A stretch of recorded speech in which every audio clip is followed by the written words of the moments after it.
Tere! Kuulate Delfi erisaadet. Mina olen ajakirjanik Sigrid Suppi ja minuga on täna siin stuudios Delfi arvamustoimetuse juht Erik Moora. Tere! Tervitus! Praeguseks on pisut enam kui 24 tundi mööda ühest viimase aja ühest ärevamast hetkest Eestis, kui Auvere elektrijaama tabas sõjadroon. Ja sellest lähtuvalt võtamegi tänases saates kokku selle, mida me praeguseks sellest kõigest teame või mida me ei tea. Erik, kas sina said ohuteavituse? Ei saanud jah, alustasin oma tööpäeva suhteliselt vara ja sain küll nagu uudistest kiiresti teada või uudisvoost, et niisugune asi on juhtunud, aga kuna ma olen meelega jätnud endale selle riigi äpi ise telefoni panemata, siis mina küll mingisugust teavitust ei saanud. Aga tead inimesi, kes selle said? Jaa, aga nagu ma aru saan, siis need olidki need, kellel riigi äpp on aktiivne ja kasutuses. Et vist neist enamik sai ikka. Jaa, mina kindlasti sain ja mina olin küll sellel hetkel päris segaduses, et mida see kõik nüüd tähendab ja kui suur see oht tegelikult on. Ja sellest lähtuvalt võiksimegi natuke avada seda, et mis siis tegelikult sellel 25. märtsi ööl tegelikult juhtus. Jah, juhtus siis see, et Eestist mööda või mõnede spekulatsioonide kohaselt osaliselt ka läbi Eesti õhuruumi. See on üks küsimusi, millele tegelikult veel vastust ei ole.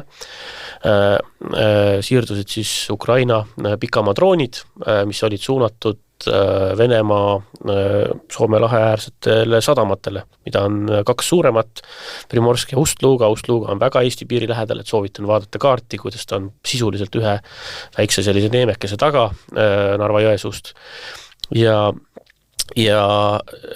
siis sellel protsessi käigus mingitel põhjustel, mis ei ole tänaseks selged, sattus üks neist droonidest üle Eesti piiri, üle Narva jõe, otse suunaga Auvere elektrijaama suunas ja tabas Auvere elektrijaama korstent, mis on ikkagi täiesti nagu ülimalt ühest küljest kõlab nagu ebatõenäoliselt, et see sai juhtuda. Aga jällegi, kui vaatate kaarti, siis see, et niisugune asi, et ta selle Auvere elektrijaamani jõuda võib, muutub loogiliseks. No see õnnetus läks selles suhtes õnnelikult, et keegi viga ega surma ei saanud. Isegi see korsten mitte. Kes ei ole mingil põhjusel näinud neid pilte või asju, siis korstna peal on küll silmanähtav mõlk, kuid seal ei ole, ta ei purustanud midagi. Et sa ütlesid ka, et paljud asjad on siin segased, et miks ta nagu ikkagi lõpuks ja Eestisse maandus, et kui me nüüd mõtleme, et kas me teame täna, kas see võis olla Vene droonitõrje, võis olla selle taga ja selle drooni siia suruda või oli see ikkagi ukrainlaste tööõnnetus?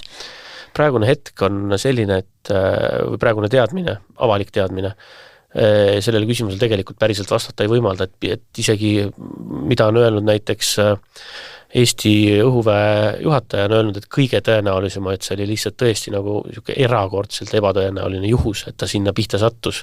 Aga samamoodi on võimalik ka seesama, et see oli venelaste poolt lihtsalt häiritud, eemale suunatud oma plaanitud trassilt ja siis ta sattus sinna kõrvale või siis oli ta üle võetud ja teadlikult juhitud sinna poole.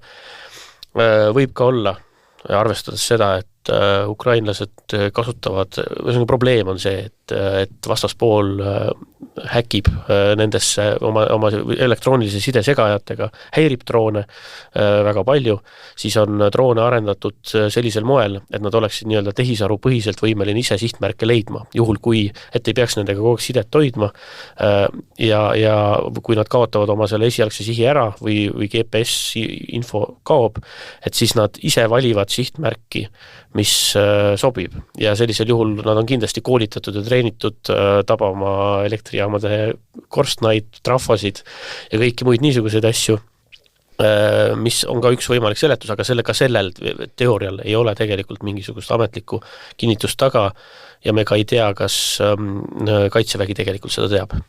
Ja me ei tea ka seda, mis droon see täpselt oli ja mis seal peal oli.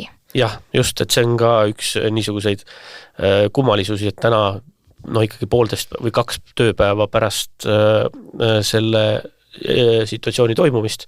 Põhimõtteliselt on vastandlik info eri kanalites veel ka selle kohta, kas tegemist oli peibutusdrooniga, mis on siis väiksema või puuduva lõhkelaenguga droon, mõeldud selleks, et vastase õhutõrjet nagu kuidagi köita või panna tegelema endaga, tähelepanu tõmmata ja panna kulutama oma õhutõrje ressurssi, või oli tegemist siis mõne teise otstarbega drooniga ja isegi see, et kas seal lõhkelaeng oli või mitte, seda ei ole, või selle kohta on jutu käigus öeldud vastandlikku infot. Aga meil on Eestis tegelikult juba pikka aega katsetatud erinevaid ohuteavitussüsteeme, erinevaid sireene ja SMS-e oleme saanud.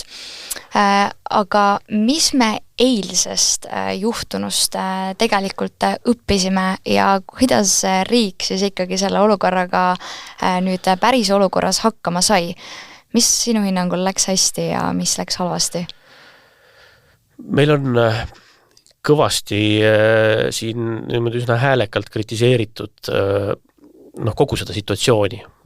On tehtud sellest kuidagi ka nagu võitlusväli, et miks, kuidas on võimalik, et me seda maha ei suutnud lasta, alla ei suutnud lasta seda drooni ja miks me ei suuda siis oma nagu piiri kaitsta ja nii edasi, siis ma ütleksin, et seni teadaoleval põhjal ikkagi see käsitlus on ma ei tea, kas see on siis nagu poliitiliselt motiveeritud või kuidagi tobe, sellepärast, et rahu ajal tulistada seda seal samas selles väikses vahemikus suunaga Venemaa poolest, et seal pärast on küsimus mõnekümnes sekundis, põhimõtteliselt ei olegi mõistlik ega mõeldav. Ja et ühesõnaga kriitikast suur osa on läinud sinna, et miks me ei suuda kaitsta, miks me ei suutnud seda alla lasta ja kõike muud sellist. Aga ma tahangi öelda, et teine koht, kus kriitika on mingil määral nagu õigustatud ja põhjendatud, on siis loomulikult jällegi see teavitussüsteem ja kriitikat võib ka seal teha igatpidi. Mõned, sealhulgas ka mina näiteks ise isiklikult ütleksin, et võib-olla see oli niisugune situatsiooni episood, millest üldse poleks pidanud niisugust teavitust saatma. Aga see selleks, kui seda juba teha otsustati, siis millest põhiline kriitika on, et see läks ikkagi täitsa valesti. Et esiteks, juba mõnes mõttes on tobe see, et seda said ainult siis need Eesti samad riigiäppi omajad, kellel see e-alarm siis kohale tuli, aga suurim viga oli see, et seal väidetavalt siis inimliku vea tõttu läks see teavitus kõigile ja mõjus nagu tunduvalt dramaatilisemalt, kui võib-olla selleks, et kellaajaks vaja olnuks, tegelikult oli päris palju aega juba möödas situatsioonist ja siis alles mõne aja pärast tuli järele see täpsem teavitus, et me räägime Ida-Virumaast ja Lääne-Virumaast, et kus see piirkond on. Ida-Virumaal seal kandis said inimesed ka sõnumiteavituse, mis vist toimis, kuigi ma ei tea, kas ja kõik ja kui palju seda ei ole veel kokku võetud. Aga üldiselt oli see niisugune nagu rabeda võitu värk igal juhul. Ja see, kui ikkagi kogu Eesti näiteks, kui kõigil oleks olemas olnud, kui kogu Eestil hakkab telefon karjuma ja annab hoiatuse sellel hetkel hommiku lauas kuskil, siis võib ikkagi mõjuda ikka väga lihtsalt paanikat tekitavalt, mida see olukord selleks ajaks ei väärinud. Aga jällegi hoiatus selles mõttes oli omal kohal, et nagu Kaitsevägi ka ütles, et see operatsioon ukrainlastel jätkus, et droonid lendasid edasi seal piiri taga. Inimestele vist jäi ka arusaamatuks see, miks see teavitus ei tulnud kohe pärast Auvere elektrijaama tabamist, et miks ta tuli hiljem? See ongi see küsimus, et kas selleks ajaks, kui see teavitus tuli, oli seda vaja saata või saadeti see sellepärast, et võib-olla ajakirjandus on olnud varem ka väga kriitiline, et miks ühest või teisest asjast ei tulnud teavitust ja nüüd siis igaks juhuks saadeti see teavitus, kui teised otsustajad üles ärkasid sellel hommikul ja kuidas ikkagi või millise surve all sündis see, et otsus saadeti valele sihtgrupile üle kogu Eesti, see on omaette küsimus. Aga nii et jah, seal oli vist 3 lainet, kui ma õigesti aru saan, ja see viimane laine, ehk siis see hommikul kella 8 paiku oli see aeg, kus päriselt nähti, et kuna mingid droonid justkui olid Eesti poole liikumas, et siis peaks andma välja teavituse, aga nüüd ongi see küsimus, et kas see oli siis õigustatud. Teisest küljest võib selle kellaaja üle, see on ka jälle niisugune asi, kus väga raske on nagu kindlalt öelda, et kuidas oleks pidanud tegema või nii edasi, kui radari ja seirevahendite pilt ütles, et päris suur hulk droone liigub jälle siuksel kursil, et jumal teab, kus nad tulevad ja nii edasi, siis teisest küljest jälle päeval, kui inimesed liiguvad, ongi vaja see hoiatus vajalik, et kui kuulete mingit droonimüra, kuulete mingeid ääli ja asju nii edasi, minge varju, minge peitu, minge siseruumidesse, et jällegi öösel kell 4 võib-olla on see vähem vajalik, kuna lihtsalt avalikus ruumis on vähem inimesi. Ja tegelikult siit me ju tegelikult jõuamegi selle küsimuseni, et miski ei tule ilma kasvuvaludeta ja see ohuteavitussüsteemi ülesehitamine on Eestil tulnud mingil määral üle kivide ja kändud, et kas need valud tulevad ühiskonna ärevuse arvelt, kas nad peaksid tulema ühiskonna ärevuse arvelt? No mingil määral nad vist on tulnud, sest et mäletan siin neid ohusireenide katsetusi ja asju, mis ikkagi on põhjustanud nagu mitmesugust ärevust ja mitut pidi, sealhulgas ärevust sellest, miks ma ei kuule midagi ja siis mingil hetkel jälle see, et miks ma kuulen või miks ma sõnumi saan hiljem ja nii edasi, et seal ongi näiteks mingi kord oli see, kus jällegi vahe oli väga pikk selle vahel, kui oli see ohu esmane märguanne ja jälle siis see sõnumiteavitus tuli ja nii edasi, et see käib raskelt, aga küsimus on see, et miks see nii raskelt läheb, siis esiteks ma arvangi, et lihtsalt eks see info ja sidesüsteemide maailm ongi ikkagi ka päris keeruline, et väga erinevad standardid, väga erinevad kanalid, erinevad asjad, mida inimesed kasutavad, erinevad süsteemid igas mõttes ja teha mingi niisugune asi, mis kohe jõuab kõikide inimesteni, see ma arvan ongi vaevaline ja käibki ka läbi katsetuste ja sellise nagu ütleme siis ka eksituste. Jaa, aga kui me nüüd mõtleme, et eile oli ikkagi nagu päriselt reaalne sündmus, kus tõusid õhku patrullimiseks NATO hävitajad, peeti vajalikuks saata välja see juba pikalt räägitud ohuteavitus, aga otseselt justkui midagi nagu ei juhtunud, et kas võis olla, et rahvas ikkagi aeti ilma asjata ärevusse? No päris seda ikkagi öelda ei saa selles mõttes. Situatsioon oli ikkagi tegelik, nii lähedale, selles mõttes lausa nagu meie territooriumisse sisse, meie strateegiliselt ühe olulise objekti pihta pole see Ukraina sõda siiski varem ulatunud, et kui seni oli ainult nagu üksik tühjale väljale maha kukkunud, jumal teab mis droon siia sattunud, siis nüüd oli see ikkagi nagu vahetu puutumus sellega, et selles mõttes ja kui mis tahes objekt liigub õhust sealt poolt Eesti poole, siis NATO lennukid tõusevad õhku.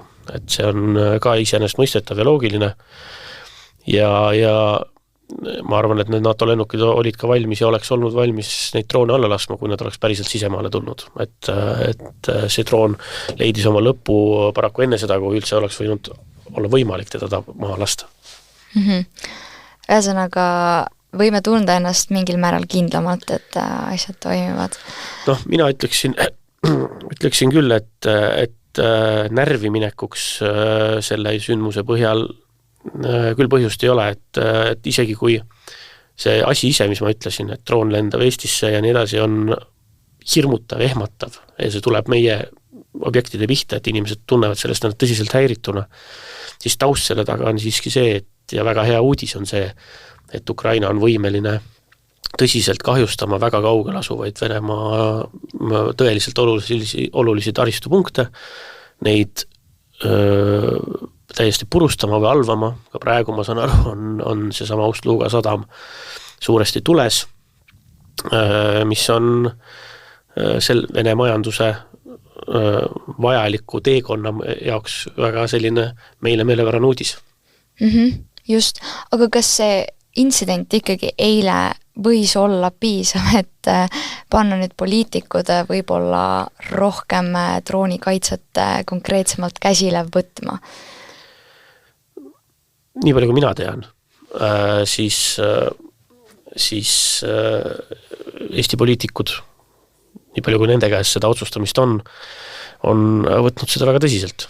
ja juba mõnda aega ja sellega tegutsetakse ka kaitseväes, lihtsalt tuleb aru saada ja anda endale aru, et droonide vastu absoluutselt kaitset ei ole, eriti ei ole sellist nagu inimeste unistust sellest, et siin on meie piir, sellest punktist, nii kui draan sinna tuleb, ta nagu mingisse elektrivõrku satuks, kohe kaob kuhugi, et ka Ukraina kaitseb oma ennast droonide eest väga põhjaliku süsteemiga, kus on, mille ülioluline osa, üks olulisemaid on kuulipildujatega õhutõrjepunktid, kus reaalselt inimesed kuulipildujatega võtavad neid droone alla, need on kaugel sisemaal, ehk siis enne on olnud aega seda drooni teekonda kaardistada, enne on aega seda jälgida, enne on aega olnud jagada, et kes kuidas ta alla võtab, ehk siis see võtab ikkagi palju rohkem maad ja nüüd need uued erinevad nagu drooni allalaskmise tehnoloogiad, nende kohta tuleb siiski ausalt tunnistada, et need on täna veel päris ebatõhusad, et ei ole niimoodi, et